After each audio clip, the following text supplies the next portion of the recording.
This is J. Krishnamurti's second public discussion at Brockwood Park, 1972. What shall we talk over together this morning?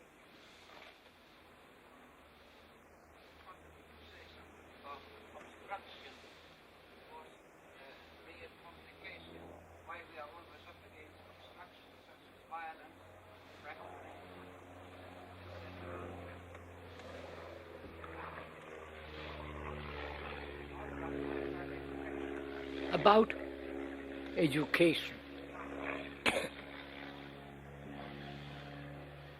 Obstruction to any form of change, as another gentleman wants to discuss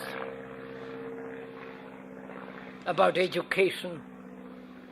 So please, have you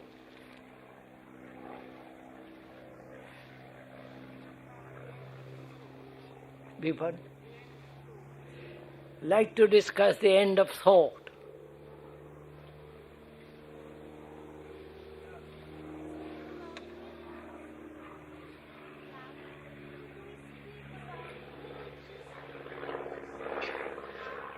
I can't hear, sorry, that aeroplane. Bipan?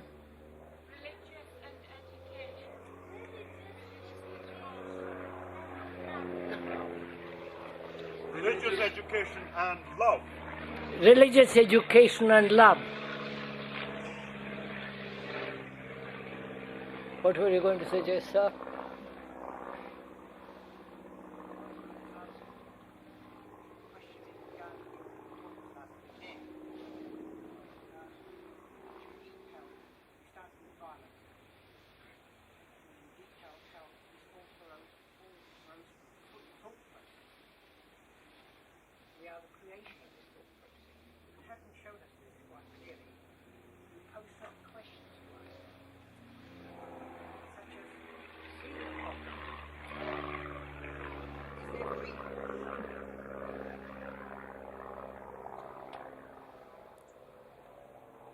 I don't quite understand your question, sir. Sorry.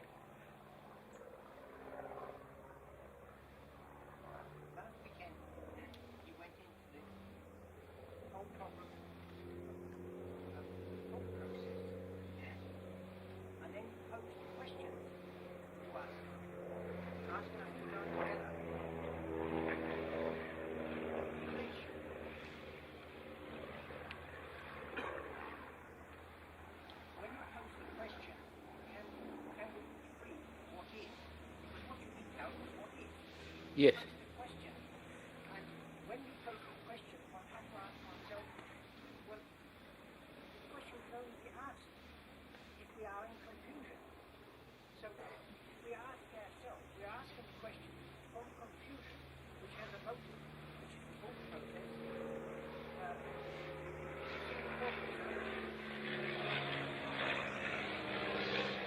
Sorry. We'll have to ask that chap to go somewhere else. And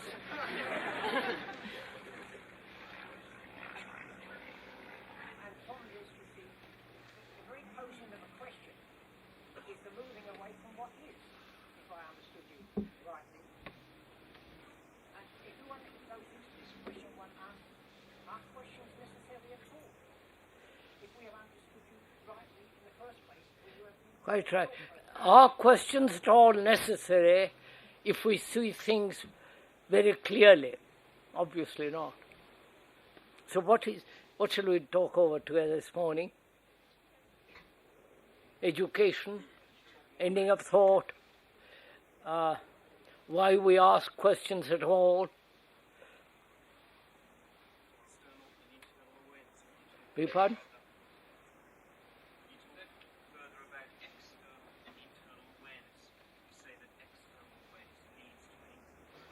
External awareness.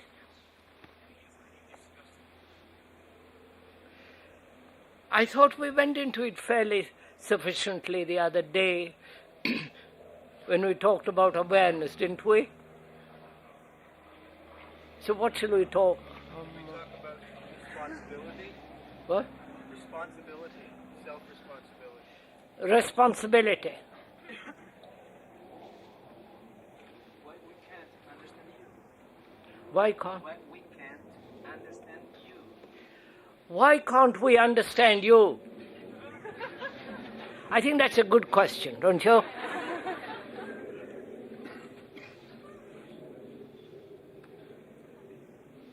I don't think you're trying to understand me, and I hope you don't, because what we are trying to understand is not what the speaker is saying, but rather understanding of ourselves. So it has nothing to do with the speaker and what he says. He's only...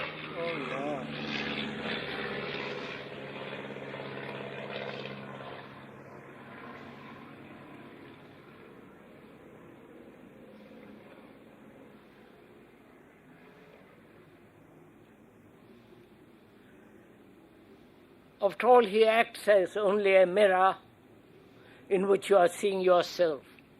When you begin to see yourself, you throw away the mirror. Right? It's as simple as that.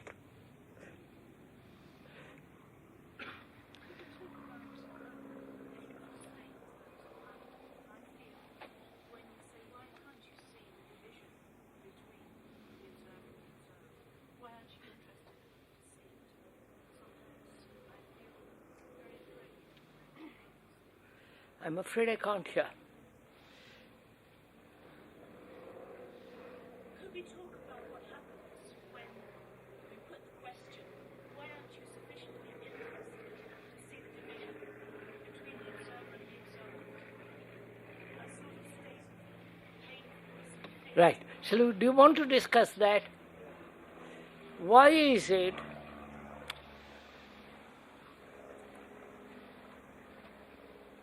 that we are not sufficiently interested or sufficiently aware or see the futility of division in ourselves outwardly, which causes conflict and misery?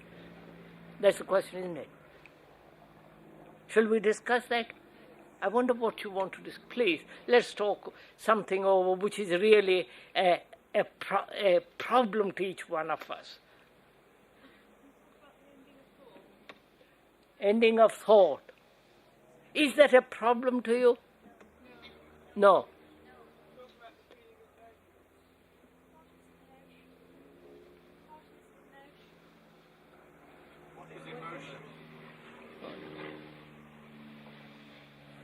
What is emotion? I thought we went into that the other day.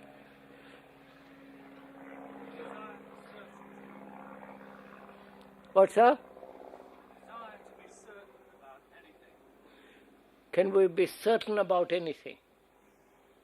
So, sometimes I'm watching my thought processes or not watching them. I become aware of what I'm doing, and I see it quite clearly, but then I turn away from that. There's a moment of clarity, and then lapse again into confusion. And I do not understand how clarity becomes confusion, why it ends at all.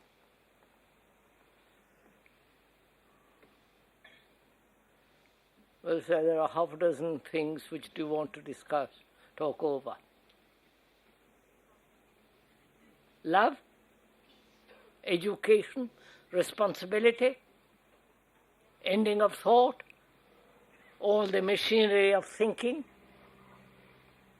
Why is it that we don't see the danger, the damage, the conflict, the wars that come about when there is division, both inwardly and outwardly? I wonder which is the best thing to take out of this and go at it. I think that question about the division between the observer and the observed implies many of those questions. Yes, I think so too. Shall we talk over this question of the observer and the observed? Shall we? And perhaps then we can come to the question of ending of thought, love, education, and all the rest of it. Are there any other words to use, perhaps? Beg pardon? Are there any other words you could use, perhaps, as the observer? All right, we'll use the thinker. Thinker, the experiencer, the observer, the what? The entity that puts himself outside and looks in, the outsider and the insider. Surely these words are merely means of communication. If we use the word observer and the observed, if you don't like that, those two words, we can change it to the thinker and the thought, or the I and the not I, which is most suitable to word to use. Ego is used a lot these days. Beg pardon? Ego is used a lot. The ego, the ego. The ego is all this, isn't it? The thinker and the thought, the observer and the observed, the me and the not me, the experiencer and the experienced. The ego is all that. You can't use the ego to finish the ego off. How to finish the ego off, is that it?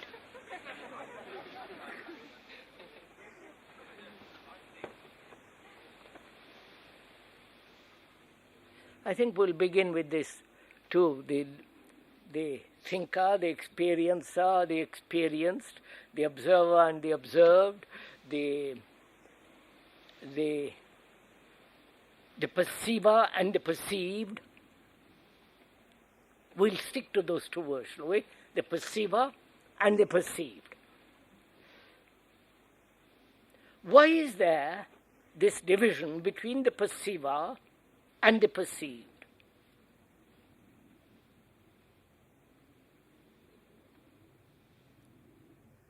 I perceive the tree, the cloud, the person, all the politicians with their whatever they are. And I perceive both visually, psychologically, having an insight, that division as the perceiver and the perceived does bring conflict, invariably. That's obvious.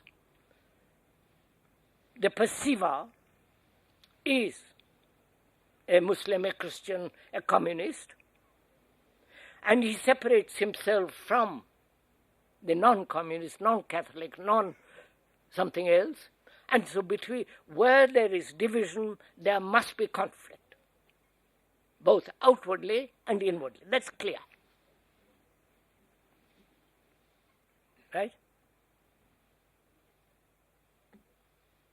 And inwardly, there is the division as the perceiver and the perceived. The perceiver sees he is angry. Anger is something which he perceives, not at the moment of anger. When the anger is over, then the perceiver says, I have been angry. So he creates the division between himself and the state of anger. Right? And from that division arises control, suppression, justification, and all the rest in order to justify or to deny anger. Right? And in this there is conflict. No? Rather, the anger that creates the division, sir. The anger itself creates the division. At the moment of anger, sir, is there any division? Not quite at the moment, sir. That's all. A second later, the thinker comes into operation. He says, I have been angry. And when he says, I have been angry, he knows from past experience that he has been angry. And therefore he identifies from past memories that the anger which is now, which is in the present. This is, no, haven't you noticed this?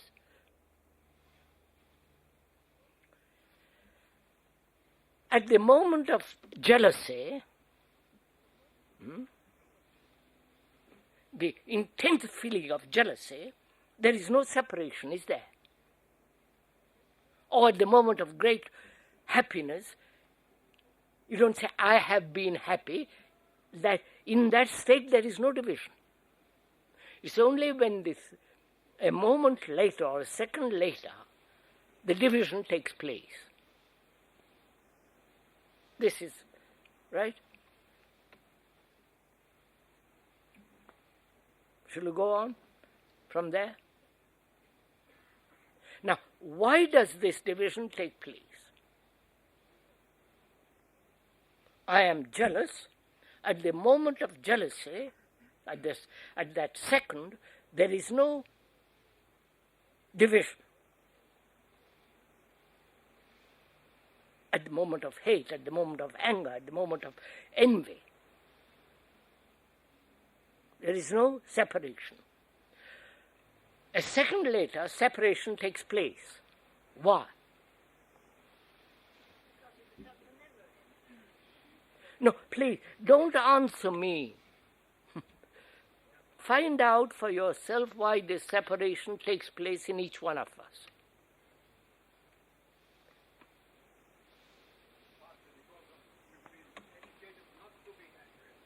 That's right, which is not to be angry or to justify anger. Yes, sometimes. Or justify jealousy. So, the perceiver comes and says, my habit is not to be angry. I must not be angry. Right? No? So, separation takes place when the past comes into action. No? Not only the past, but because of your out of balance at that moment. You put it any, yes, all right. The imbalance takes place when the past, with all its memories, with all its activities, with its experiences, comes into operation and says, I must not be angry. No? That's the same thing. Again, it's my anger is justified. It may not only be the past that concerns the person who's been angry. He may be concerned what the consequences of his anger is going to be in the future. Yes, which is still from the past. But isn't it something from the past that created that moment of non-separation, such as... So look at it yourself, in yourself. At the moment of jealousy or of anger or of envy or of hate, whatever it be, happiness, at that second there is no division, is there? No, but if the thought, she doesn't love me, created that non-division, then it was something out of the past that created that non-separation. Yes, sir, that's what... I don't know if you are saying the same thing. Yeah, but if someone's yelling and shrieking at you, really sort of having a go at you, they're very angry with you, they're bawling at you, right? Now throwing things all over the place, all right? What has that to do with what we are talking about, sir? Well, the thing is, when I leave here, I won't be sitting in a nice, neat, tidy tent.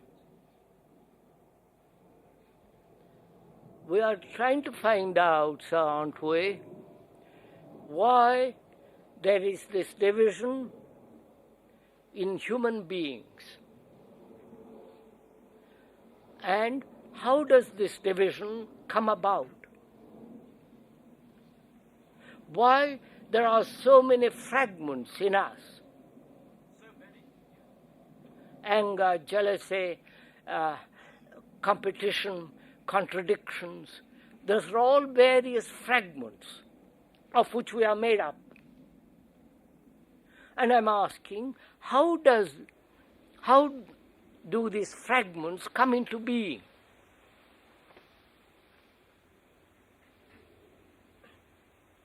Not that somebody shouts at me, but I want to find out for myself why these fragments exist. Is it education? The culture in which we have been brought up? The whole religious concept of God, the devil, the sinner, all that?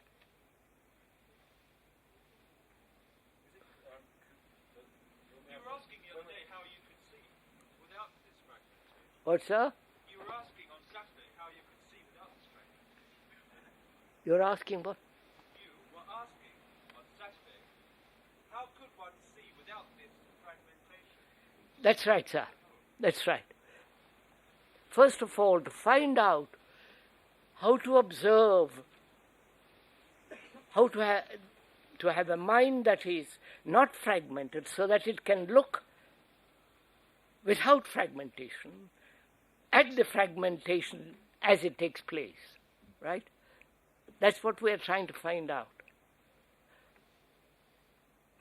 Don't we know we are fragmented? Let's begin from there, right? Are we aware that we are fragmented?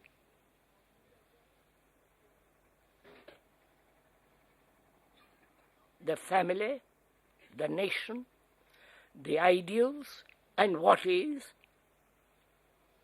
the suppressions, the controls, the businessman, the artist, the military, the church, and so on, division, outwardly, the nationalities, linguistically, and inwardly, all these broken up entities that we are. Are we aware of it first? Come on, sir. Yeah. Yes? I see this. You see it. Now, just a minute. How do you see it? Let's go into it. Please, if you are serious, let's go into it step by step. When you say I see it, what do you mean by that word seeing? Is it an intellectual concept? No. Oh, go slowly, sir. I'm not saying we are inquiring. Is it an intellectual concept, an idea which you accept and you say, I see the idea.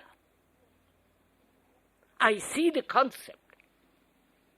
I understand verbally what you mean, which is intellectually. But that is not seeing. That's only accepting the words. When you say I see, it must be actual. It must be as actual as I see you sitting there and me sitting here. Otherwise it's not. It's just an idea and therefore of no value. So when you say I see I am fragmented, we must be very careful in the usage of that word. When I am hungry, I don't see I am hungry. I am hungry. So in the same way, am I aware that I am fragmented?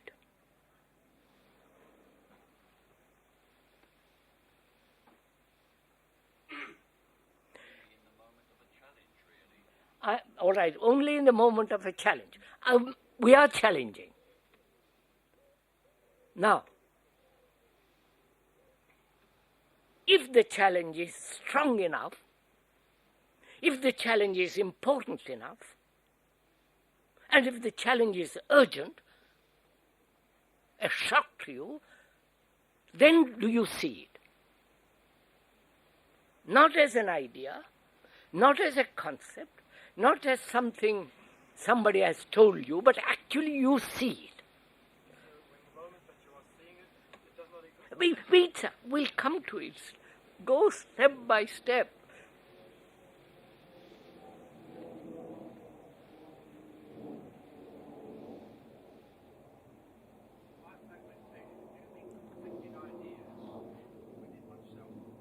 What's that? You're saying, is it an idea? No, I say by fragmentation, do you mean conflicting demands within oneself when challenged? Please, this is really quite important if you'll give little attention without answering me immediately, which is, I've heard you say, I am fragmented. What you say sounds reasonable, sounds true, and I apply that to myself. Because I see the truth of what you're saying, so I say, yes, I am fragmented. But I don't see it myself, right? So is it a discovery for myself that I am fragmented? A discovery, you understand? Something which I have found. Or I have found it because you have told me. Then it becomes an idea. No, I don't quite understand the word fragmented. Could you express it another way? Broken up. Contradictory. I say one thing and mean something else. I think I have an ideal and act the opposite.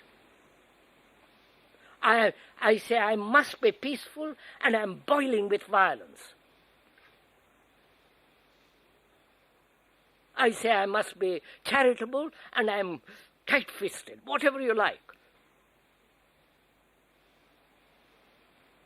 So, am I aware that I am contradictory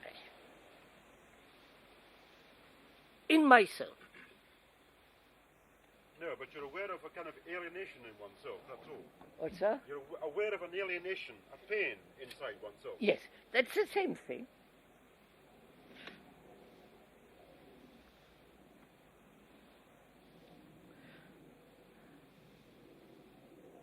So take an ideal, which most people have, which is not what is it?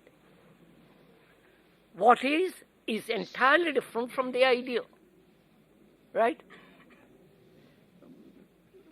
Isn't that so? Isn't it because we hold the ideas that we cannot see? No, madam. Look, I have an ideal that eventually we'll all be brotherly. And in the meantime, I am hating you. The ideal is over there. The fact is I dislike, I hate. Right? So what is important, the ideal or what is? Come on, sir. Obviously what is. So why do we have ideals? Beg your pardon? I've given them up. Good. A bit, anyway. But if Sir, it's one of the most difficult things to face actually what is, without any distortion of the ideal. Either the ideal which I have experienced in the past, which has established itself in my brain as memory, which says I must not, and therefore I'm not facing a fact. No, this is really a very complex problem if you want to go into it very seriously, which is the division between the ideal and what is. The ideal may be in the future, or the ideal has been in the past, which I have forgotten, which has established itself in my unconscious and acts or prevents the perception of what is. So when you understand this contradiction, and you say, how is the mind to be free of contradiction? Totally. That is the real issue. Not the observer and the observed, which we'll come to later, or the perceiver and the perceived, but this quality of the mind in which there is contradiction.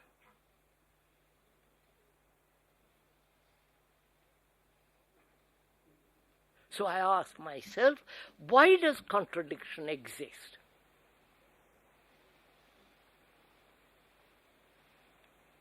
One of the factors is ideal, obviously. The other factor is measurement.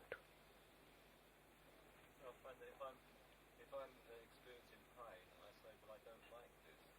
Quite. Same thing, sir. We said ideal, which is I don't like it. I must not. I must be. Or comparison. Right? Which is measurement. As long as I am measuring myself, comparing myself with you, who are more intelligent, bright, and all the rest of it, there must be contradiction from what is and what I should be. No? Come on, sir. So can the mind be free of all comparison?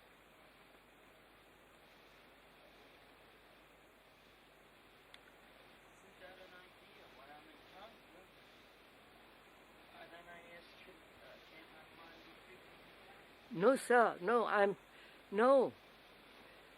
I'm not. I've explained. We asked, why does this division exist in the human mind? We say it exists because one of the factors for its existence is an ideal, either in the future or deeply embedded in the unconscious. And one of the factors of this contradiction is comparison, measurement. When I compare myself with you, you are important, not what is a fact, right? When you compare in a school one boy against another boy, the brighter you are sacrificing, you are destroying B, who is not so clever as A. Right? These are all simple factors. So that's one of the reasons why this division exists. This division exists also because we are educated in this. You're always comparing. In the business world, in the artistic world, in the world of psychology, and in the world of religious organization. There is the priest, the archbishop, bishop, the racket of it all. Right? So, does this contradiction exist in me?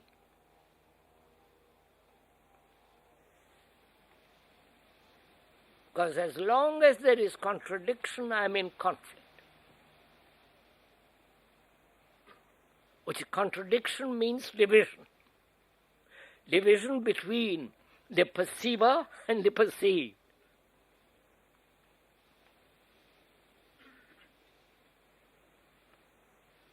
Now, having heard this, is it a fact to you?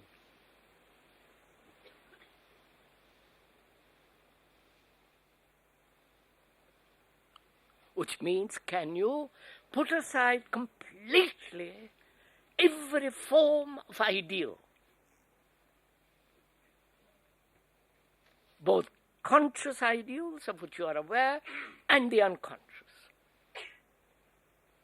So that you are only facing every minute what is.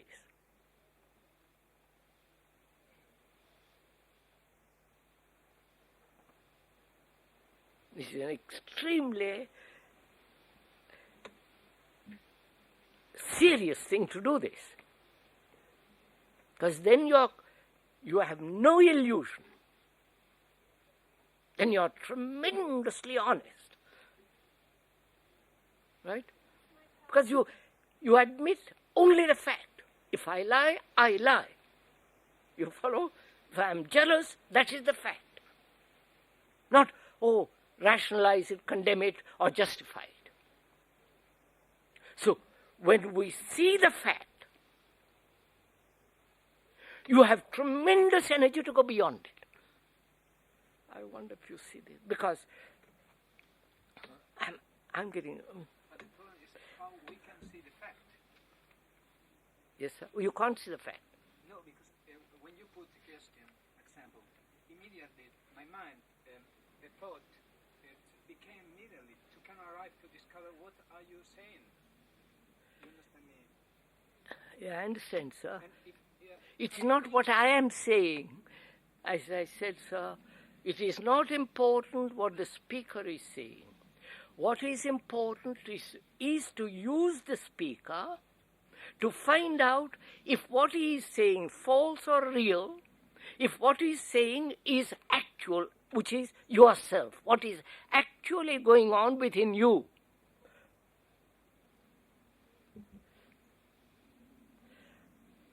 So we use you as a reflection. Beg your pardon? We use you as a reflection. Right, as a mirror reflection, look at it. Is it only when we stop striving to become that we... No, madam, that's a different question. Please listen to what I've said. Are you aware that in you there is this contradiction brought about by ideals, by comparison, by wanting to be something? Are you aware of this as something actual, as you are aware of pain? No. If you are not, why? No, do please listen. The gentleman says, no, I'm not aware of this as a fact. Don't you hear? Is it you're not paying attention? Is it because you don't see the danger of it? You're afraid of the effect. Beg your pardon? You're afraid of the effect. You are afraid what would happen if you stop comparing yourself with somebody else? Beg your pardon? Look, why don't you see the danger?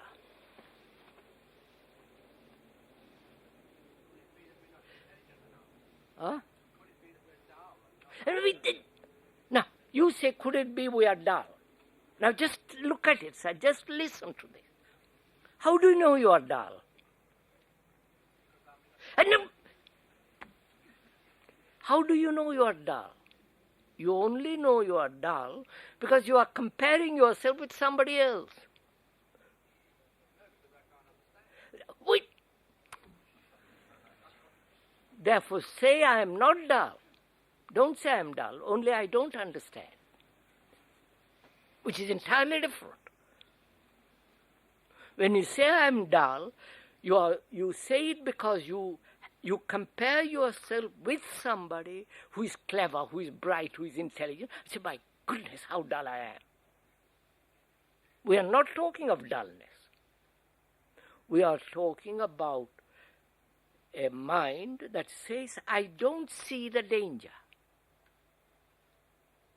I don't understand why contradiction isn't all right. I have lived with it for the last 50, 20, 10 years, and what's wrong with it?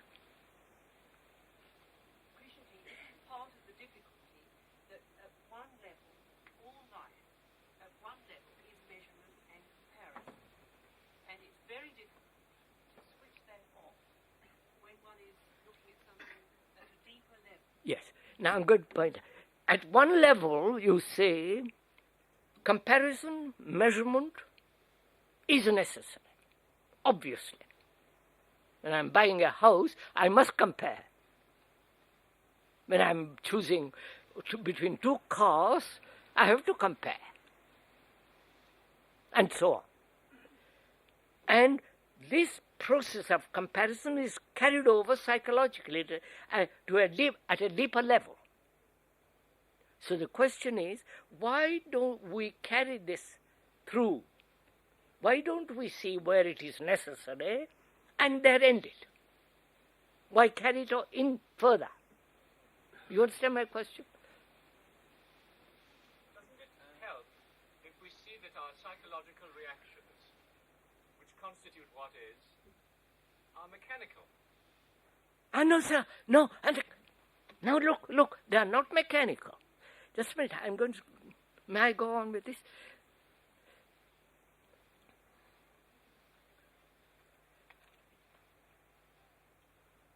I compare myself with somebody. And in this comparison, measurement, there is inevitably contradiction comes. Right? Because I don't know what I am, but I am comparing myself with you, which means I must be like you or go beyond you. So I have created contradiction in me. That's a fact. Now I say to myself, why do I compare? Let me see if I can put aside comparison. Comparison, measurement is necessary at one level, right? We're not discussing that level. Let me see if I can put aside comparison. Why do I want to put it aside? What is the motive behind my desire not to compare? Is it to be myself? Right? Am I prepared to face myself, whatever it is? You're following all this? Which means I take facts only. Whatever is me, I'm going to take it. Fact. Therefore, listen to this. In comparing myself with you who are cleverer, brighter, nobler, I am wasting the energy. Right? Now I have energy because I don't waste it through comparison. I have energy to observe what is, whatever that is. Now what am I?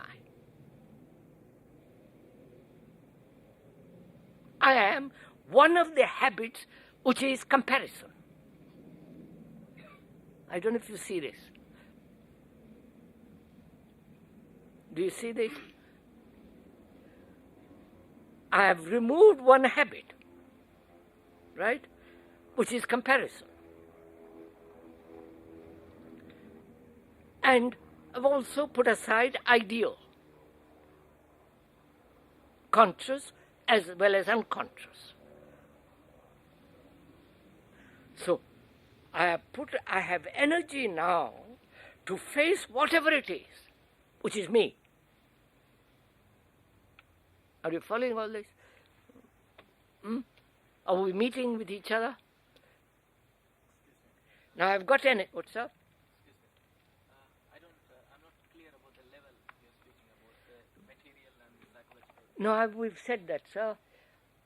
I have to choose, measure, compare between two materials. When I buy a pair of trousers, I have to compare, measure when I'm buying a house. I have to compare, measure when I'm buying a car. Right? Now, the same habit I carry through psychologically.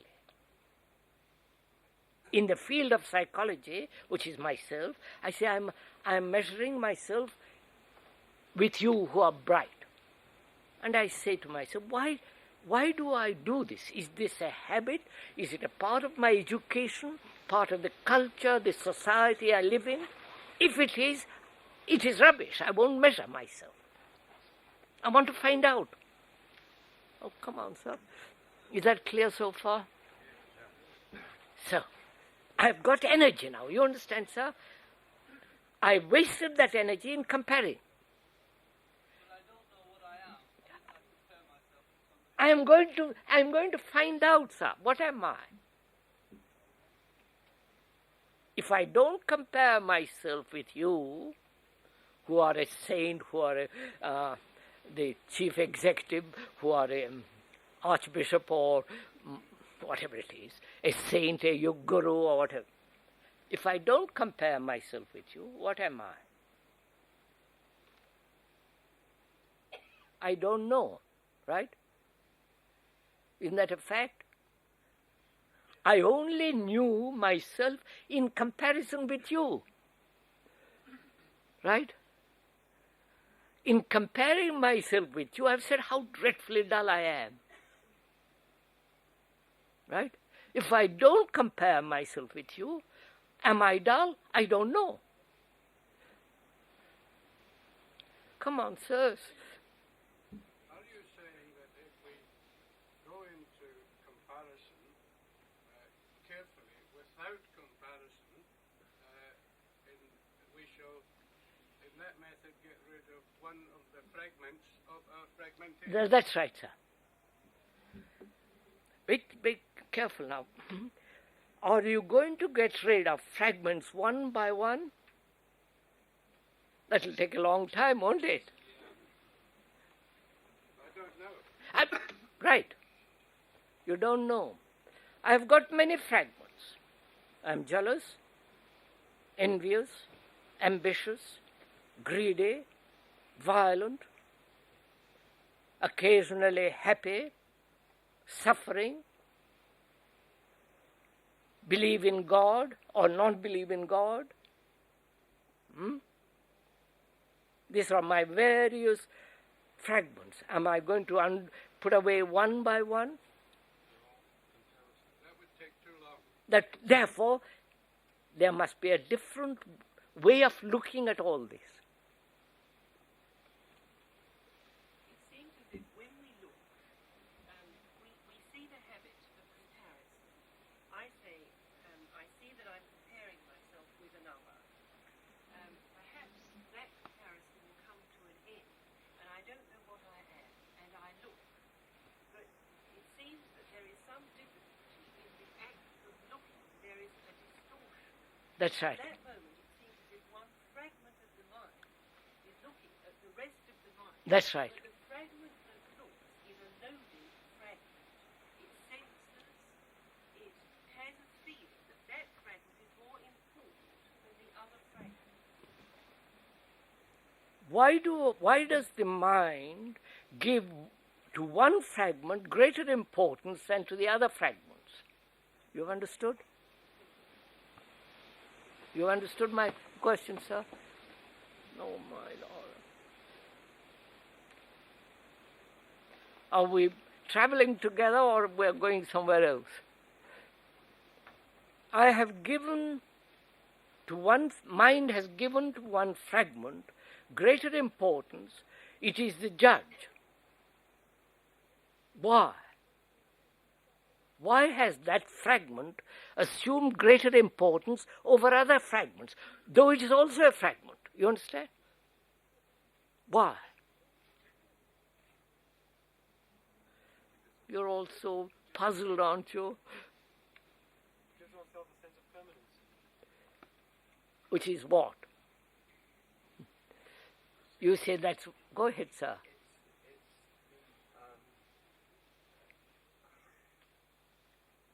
Thing that I'm here now, so I must be here tomorrow. Which is what he's saying, gives a permanency. Yeah, the permanent. No, wait. One fragment has assumed greater permanency than the other fragments. That fragment has greater sense of security, greater sense of certainty. greater sense of clarity. Why? Do look at it before you answer it. So take the question in first.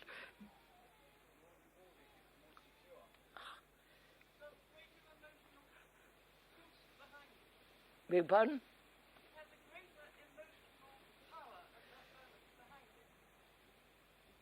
Greater emotional power at that moment to hold that thing as permanent.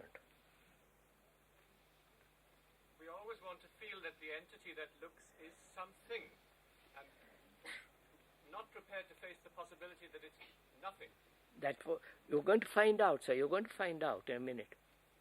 Begins the position, it begins to measure again. Yes, sir. So look at it.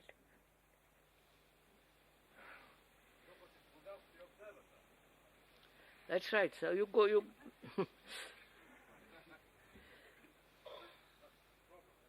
No, it's marvelous thing, sir. If you go step by step into it, you will see it yourself. That brings total freedom from fragmentation. You'll see it in a minute. Why does one fragment assume the power or prestige over the other fragments? Is it part of our education?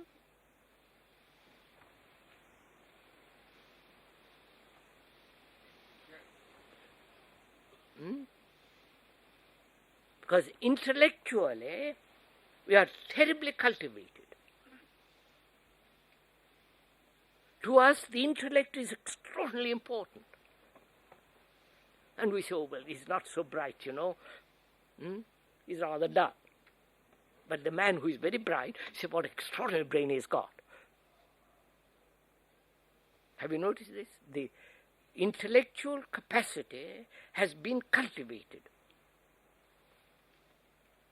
To us, the intellect has become a tremendous thing.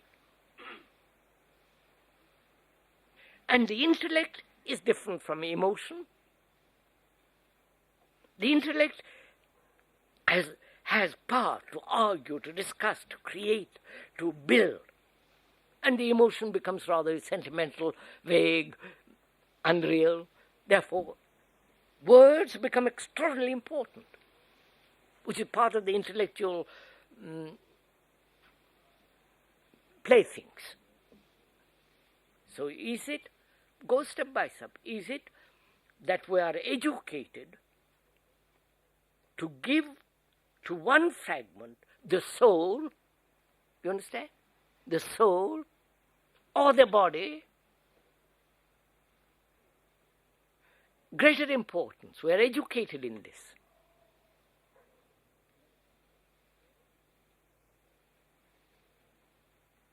To us, the artist has greater value than the businessman. The musician is much more important than the cook. Is it that our whole education emphasizes one fragment?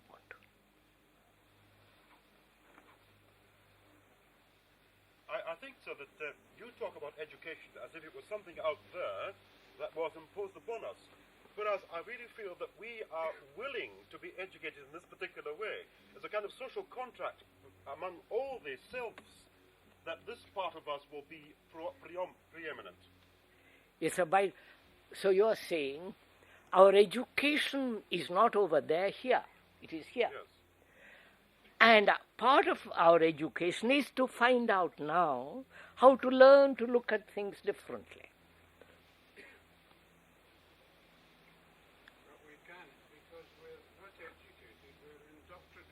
That's right, sir.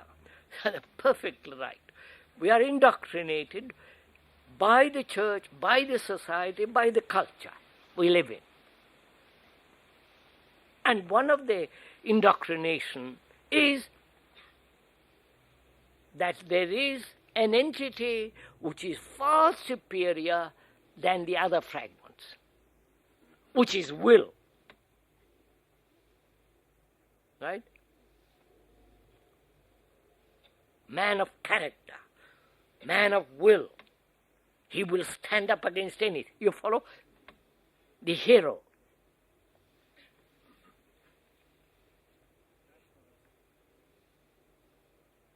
So, can the mind be without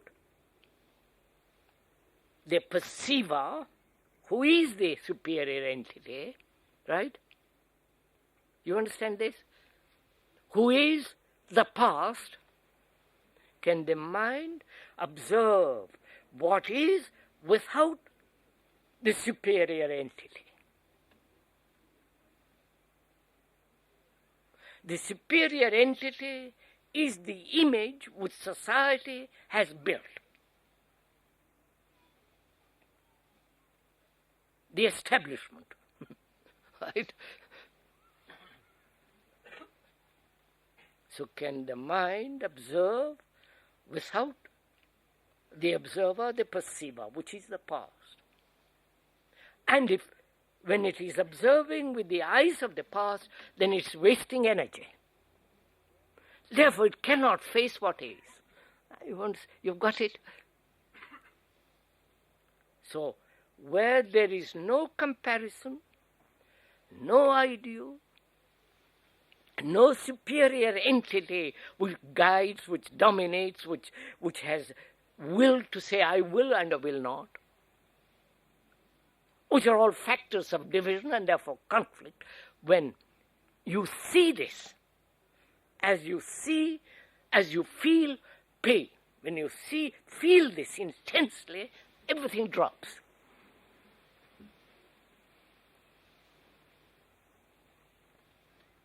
Now, does this take place as we are sitting here and listening?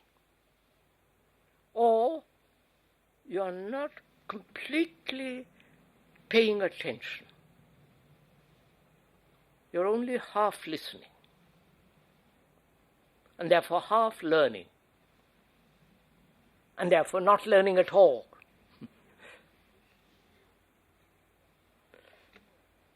Come on, sirs. There's nothing left to do. Huh? There's nothing left to do. There's nothing left to do? You say, I will not. If you abandon that, there's nothing left to do.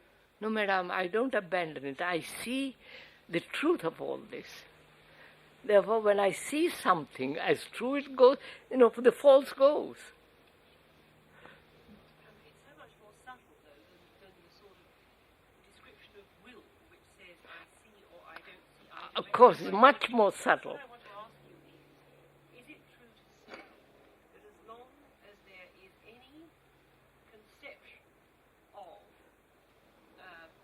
looking or watching, that in fact one is still caught in this fragment? Of course, as long as there is any conceptual observation, That I am looking at. yeah, any conceptual, verbal, intellectual perception you are living, there is fragmentation, obviously. Even the shadow. So don't we face the problem of fear? I think people cling to their will because events stimulate their fear. They're not used to going without this. We don't listen or learn because of fear.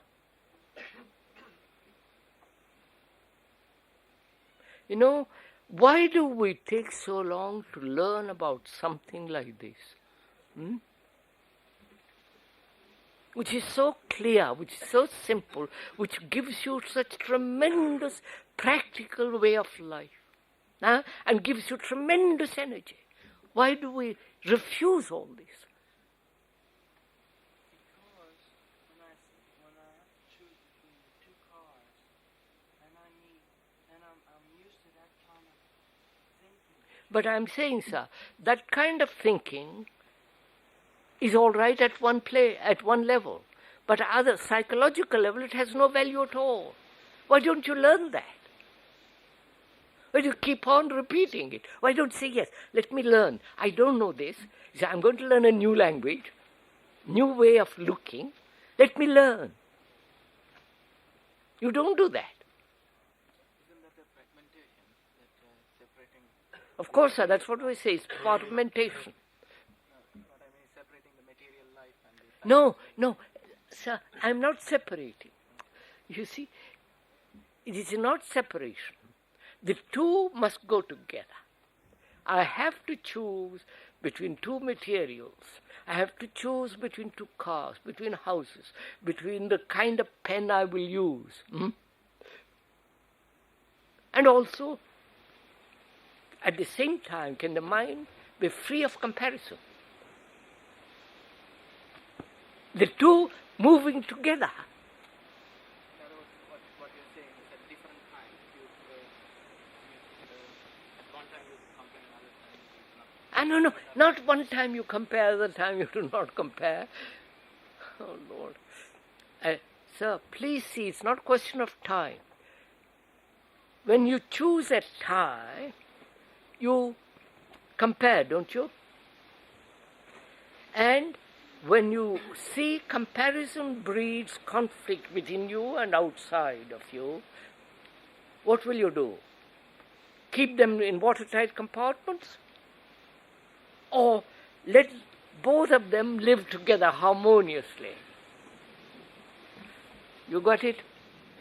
What I see is the connection between the material comparison and psychological comparison. If I compare the two cars, I'm bound to end up with some sort of psychological... No, not necessarily.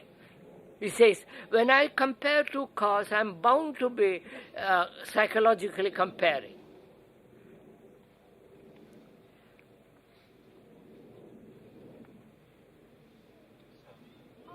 No, sir, first get the idea, get the feeling of that you are always comparing, right? And see the fact that comparison is a distorting factor in life. Right? See that fact. See only that. Then we'll discuss when comparison should exist and all the rest. Come on, sir, this is...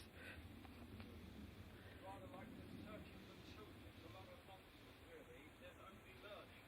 People who think that searching for truth is learning, but I can see that it isn't by listening to what you're saying. Yes, sir.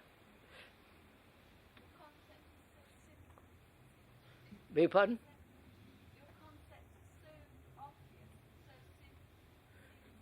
Your concept is so obvious and so simple. Is it a concept?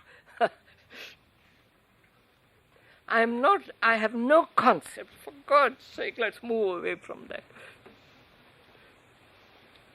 I have a horror of concepts. Because it has done so much mischief in the world. The Arab concept, you understand, sir? The whole of the Arabian world is anti everything else. Anti-Israel and all the Jew and so on. And the Hindus, a concept which is an idea. A Hindu is a concept. Is against Muslim. And, so can the mind live without concepts? Therefore, free to live. When you have concepts, you're not living. You're living in an idea. Oh, come on, sir, it's so simple. So we also without the concept of happiness. No, sir. Learning is not a concept. To learn what it is, to learn about the ending of thought is not a concept. You're learning. Beg your pardon? Oh, I beg your pardon. I said, because when you talk about is it possible to live without a concept, but without a concept, one has a concept of living without Then you're playing with words. Of course, sir. Could you continue when you just mentioned before about only half listening? Yes. Sir, look, I want to learn a language. What is necessary to learn a language? First of all, I don't know the meaning of the foreign words, French words or Latin or Russian words. So I'm curious. I must give time to it.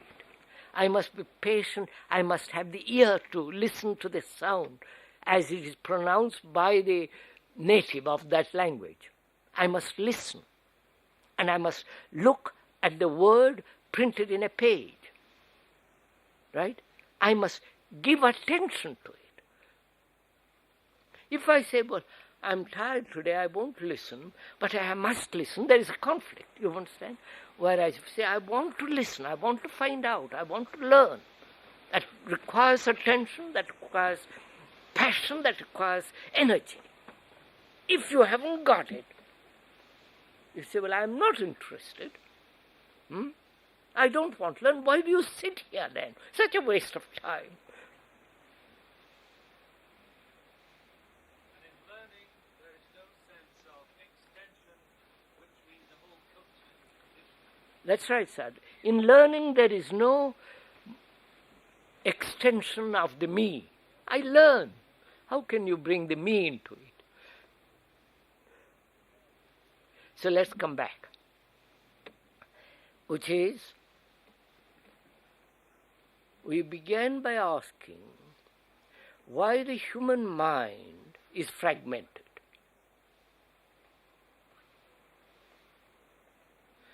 Is it the culture, the society, the religion, the various beliefs, dogmas, ideals that have brought about this division in ourselves, which is education? Is it that we are always comparing ourselves with somebody?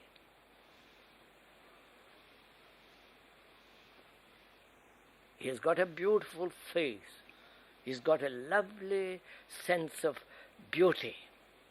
He's got very great intellectual capacity. We're always comparing.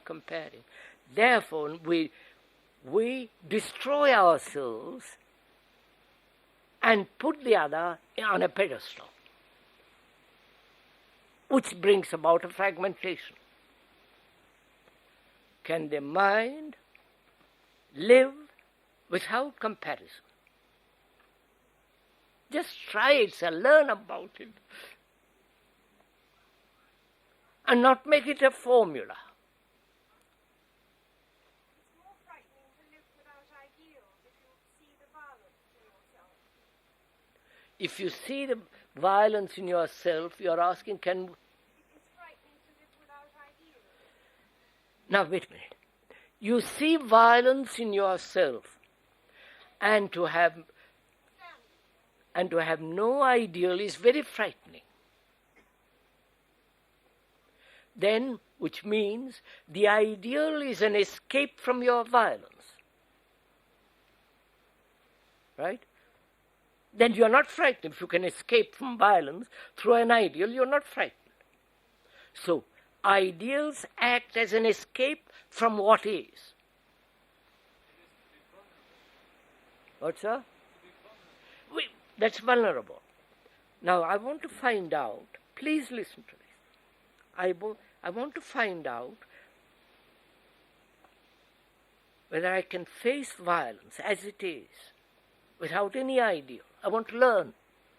I have learned what ideals do. They offer an escape from the fact of violence. So I say, I want to resolve completely violence, so I won't escape through ideals, right? Now I'm faced with violence in myself. Right? Now, is that violence a word? Don't say no, let's go into it step by step. Is it a word to which I have become so accustomed that I say, I'm violent. I use the word before I have the feeling. You following? Does the word encourage the feeling of violence?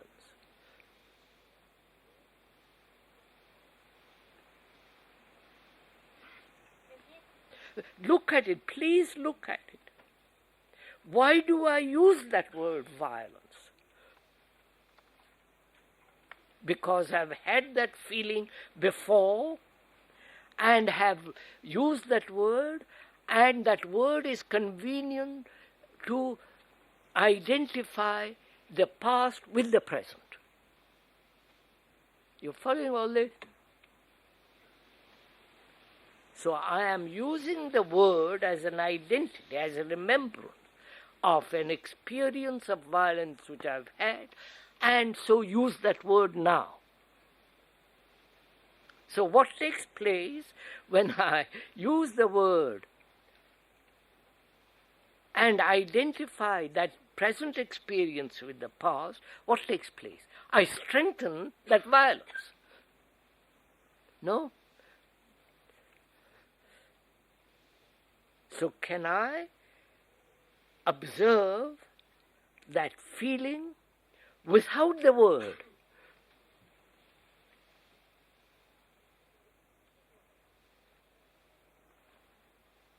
And if I don't use that word and identify that feeling with the past, does the feeling exist?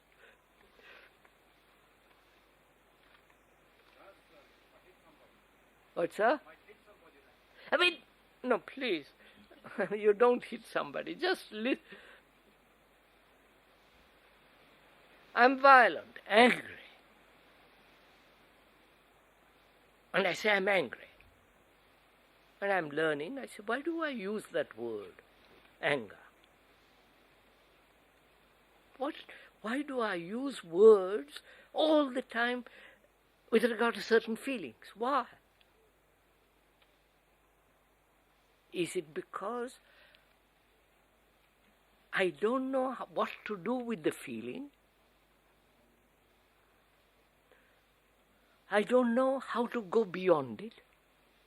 Therefore, I resort to the past, and so thereby strengthen the feeling. You're following all this? Oh, come on, sir. So can the mind, when this feeling of violence arises, not use any word at all?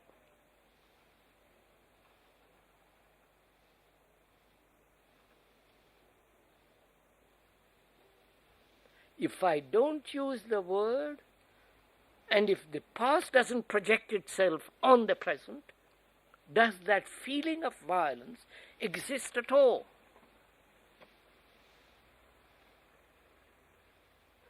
I'm learning, you understand? I'm not saying that feeling should exist, should not exist. I'm learning.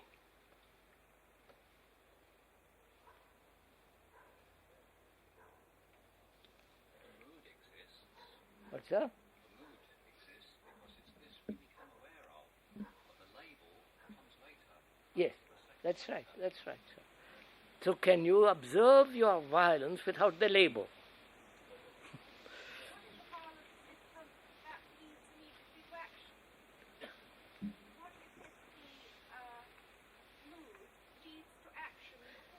If the mood leads to action before awareness, what am I to do? If the mood leads to action before awareness takes place, what am I to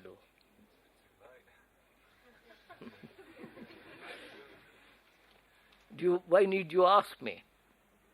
That's what you generally do. You write off a letter or hit somebody or use a word and so on and so on. I think I saw something when you were talking. What's that? I think I saw something when you were talking. I feel violent, or I feel anything, jealous, whatever. And then a half a second later I say, violence. So I put it off into a category of... That's right.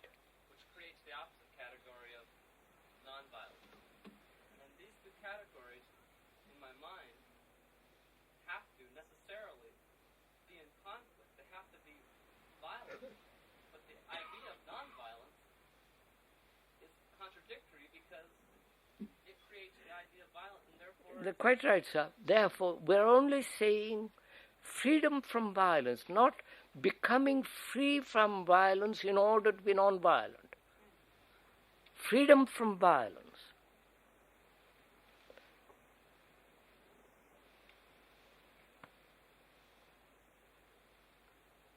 So what we have said is very simple. What is the difficulty? Is it that you don't listen? Is it that you are not paying attention to what is being said? Is it that you want to keep your violence? Put garlands round it?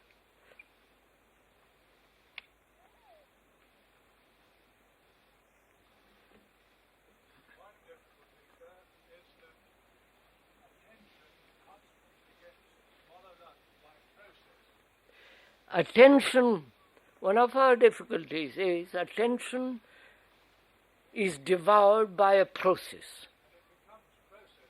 Then, yes, awareness becomes a process, mechanical. Now, why does the mind become mechanical?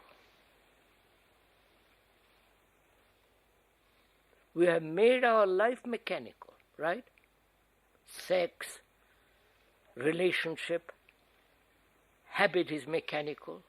The way of our thinking, which is comparison, ideals, is mechanical. Why does the mind become so easily mechanical?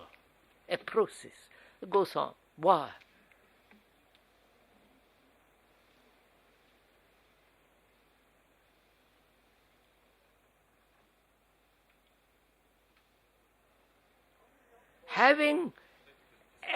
Listen to this, having a mechanical habit makes life easier, doesn't it?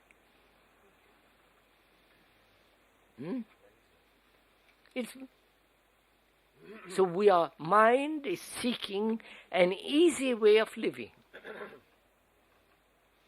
Right? I believe in God. Finished. You follow? Believe in God, carry on. Or I say, I'm an Englishman, or a Dutchman, or God knows what else. That's a mechanical habit. It's the easiest way of living. Which means what? The mind is seeking security. No? Conformity, of course, conformity, security. Because when I conform with the rest of the world, I'm perfectly safe. So the mind is seeking security through conformity, through habit, through processes, through continual assertion of something totally unreal. Because essentially it wants to be secure. Right?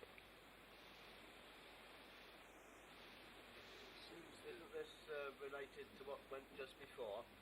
Right, sir, it is. As far as the forces of a social system are most powerful influences on the individual, and generally feel that it's much easier to float with the river than battle against the tide. Right, sir. Now, please listen. We're asking, why don't we learn? Is it the new learning may be very disturbing. It may change the whole pattern of our existence. Therefore, we are frightened. Therefore, we say, please make that new way of living a habit. Tell me how to live in habit in the new way. And you tell me, sir, sorry, you can't make the habit of a new way. You have to learn it. You have to keep moving. And that's what is taking place. You won't listen because of habit. And we say that way of living is the most disastrous way of living. Look where you are, what has done, wars, misery, confusion. You know what's happening in the world.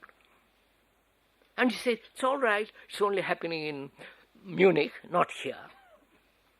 You follow? It isn't my house isn't burning, somebody else's house is burning.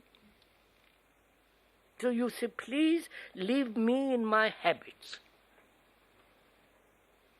Or if you have, please introduce me to a new habit, but make it a habit. So that it will be completely secure. Right? So you are seeking security, and quite rightly too. Because brain cannot function without complete security. Right?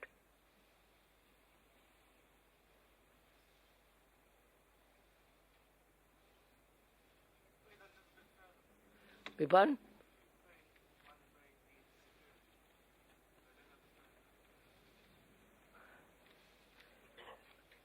I've just said, sir, if you had no house, no home, no shelter, no food, the brain deteriorates. So it must have shelter, food, clothing, of any kind, even a little room, follow? It must have so that it feels secure, like a child. You must feel secure, otherwise everything goes wrong for the poor child.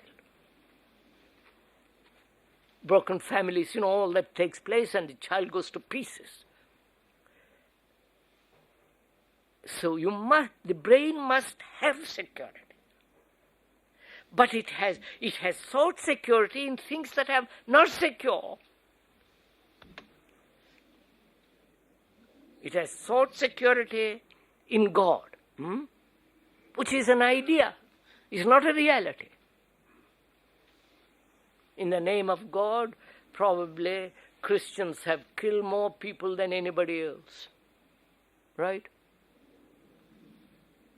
So dismissing those ridiculous beliefs in politicians and God and all those ideals, surely people here can see it's absolutely ridiculous to believe in all that nonsense. We're left with food, clothing and shelter. And so my question is, how can if the brain needs security, how can I provide it when the very activities I'll show you that provided are destructive if the brain, please sir, if the brain sees those factors are destructive, what has taken place in the brain? What has given to the brain the capacity to see all those things are false? Go on, sir, answer it. No, but watch it, sir. Don't use it word yet. The brain has seen, the mind has seen, God, nationalities, religious divisions are disastrous for human relationship. What is the capacity that make the brain see that? What is that capacity, sir? Awareness. What is that capacity you have that says that is silly? Is it not intelligence? Of course it is.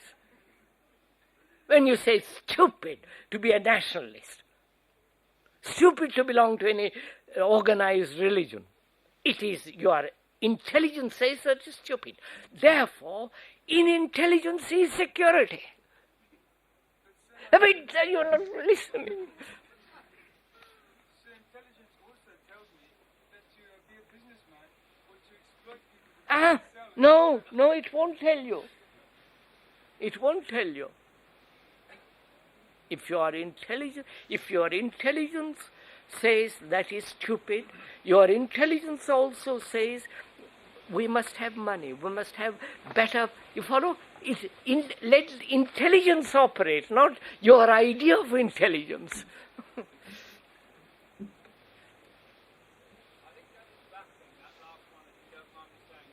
What's that?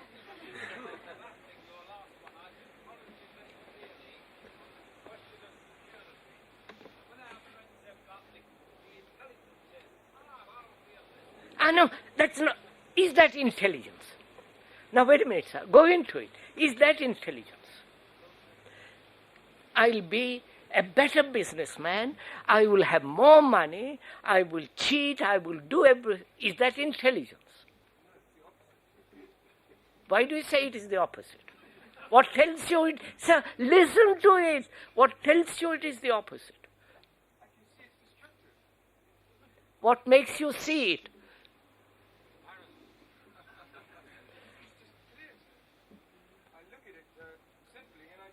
That's right, sir. So you see, we have sought security in things which are not intelligent, right? And we are learning to seek security in intelligence. And let that intelligence operate. It's not, that intelligence is not yours or mine. It isn't the communist or the Catholic. It belongs to nobody. It's intelligence. When that intelligence operates, in that action there is security. Got it, sir?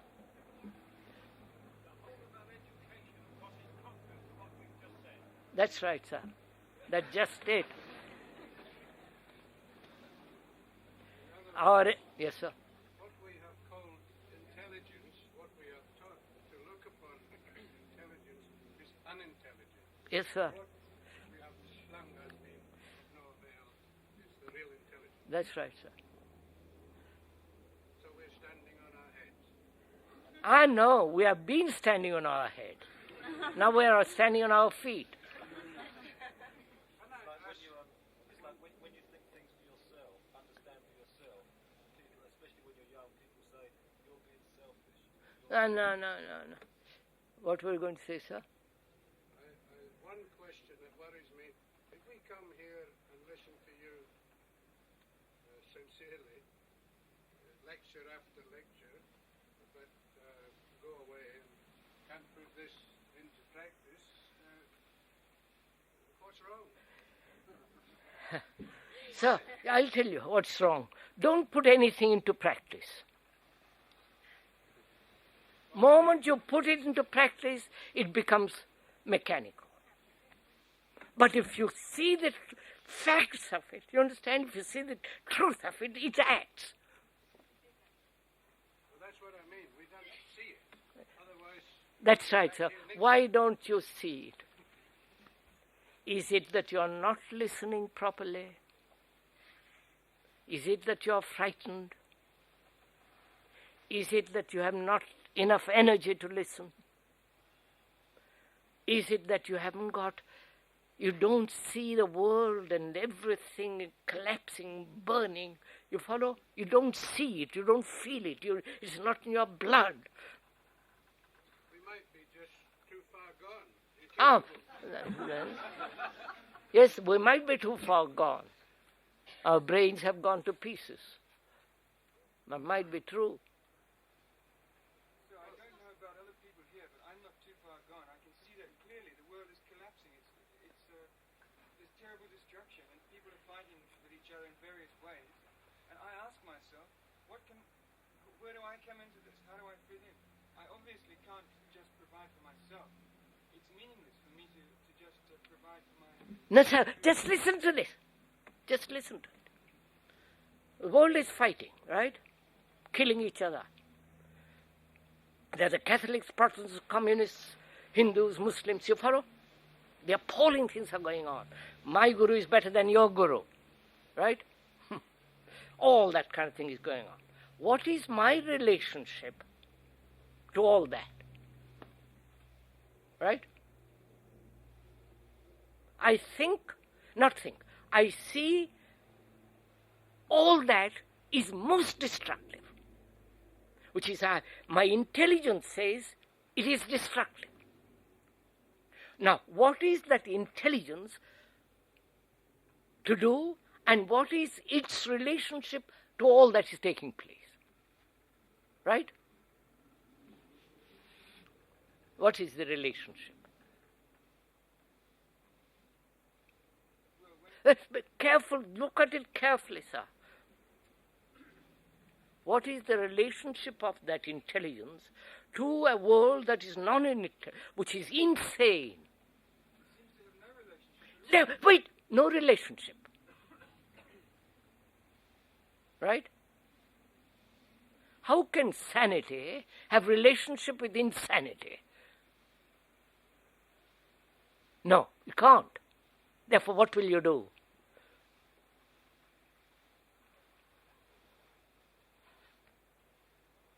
You must do, you must act, you must live.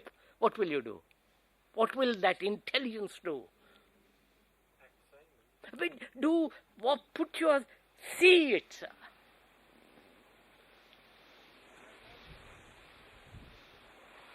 Why do you say you don't know?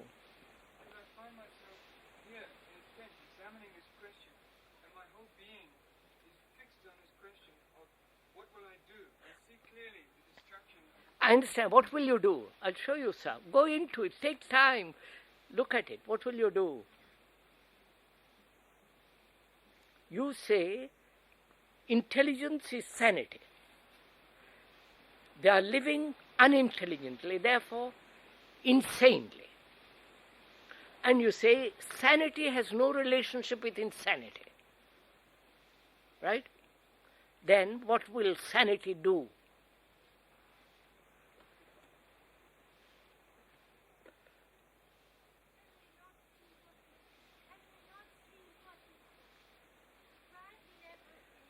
Madam, are you listening to the question he has asked?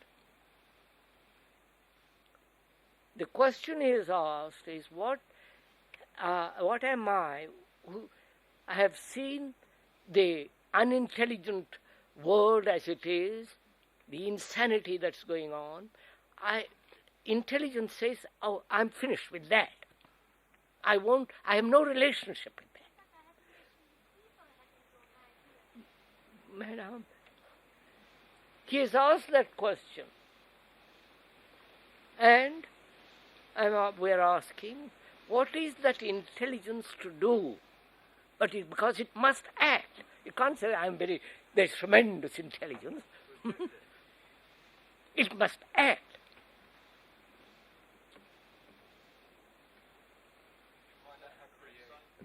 Good. Go slowly, sir.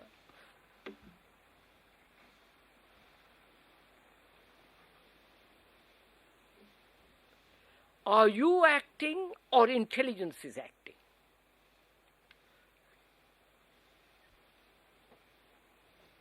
If you are acting, you belong to that. Listen, sir. If you say, well, what am I to do? Then you are putting a wrong question. What is the action of intelligence is quite a different question. Right? You don't say, what am I to do? Right? If you say, what am I to do, you are still playing with insanity. I wonder if that's clear. Is the intelligence different from me? Huh? Is the intelligence different from me? Of course. For God's sake, we're moved away from that altogether. Are you saying, how do I act intelligently? Is this what I should be saying? No, I'm on the contrary. I'm saying, what is the act of intelligence which has discovered that the world is insane? Right? Do you see the difference, sir? What is intelligence to do? See what we have discovered. If you say, what am I to do? With intelligence, then you belong to a group of people who use intelligence unintelligently. You get it? Whereas if you say, what will that intelligence do? Right? How is that intelligence to act? Why do you even ask that question? No, but why do you ask that question?